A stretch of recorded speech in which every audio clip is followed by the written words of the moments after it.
ఇది last video continuation video.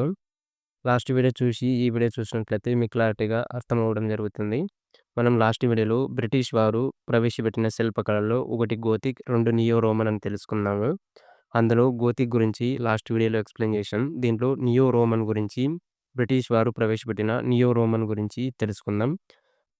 ముఖ్యంగా ఈ నియో రోమన్ అనేది శైలి అనేది వలయాకారంలో ఉంటుంది. ఈ బ్రిటిష్ వారు మనకు ముందు చూసుకున్నట్లయితే బ్రిటిష్ హెడ్ క్వార్టర్ ఫస్ట్ వచ్చేసి 1641లో మద్రాస్ ఉన్నది.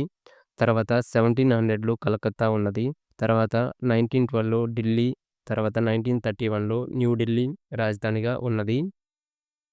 ఈ న్యూఢిల్లీ రాజధానిగా ఉన్నప్పుడు దీంట్లో నిర్మాణ బాధ్యతలనేటివి ఎడ్విన్ లూటియన్ అలాగే హెర్బర్ట్ బేకార్‌కు అప్పగించడం జరిగింది. వీళ్ళు న్యూఢిల్లీలో కొన్ని నిర్మాణాలనేది చేపట్టారు. అది ఒకటి పార్లమెంట్ భవనం, నెక్స్ట్ రాష్ట్రపతి భవనం, అదేవిధంగా సుప్రీం కోర్ట్, అలాగే సచివాలయంను వీళ్ళు నిర్మించడం జరిగింది. వీటన్నిటిని కూడా పార్లమెంటు, రాష్ట్రపతి భవనం, సుప్రీం కోర్ట్, సచివాలయం ఈ నాలుగింటిని కూడా వీళ్ళు నియో రోమన్ పద్ధతిని ఉపయోగించి కట్టడం జరిగింది. అంటే వలయాకారంలో కట్టడం జరిగింది. ఇలాంటి మరిన్ని వీడియోస్ కోసం మన ఛానల్‌ని సబ్స్క్రైబ్ చేసుకోండి. Thank you.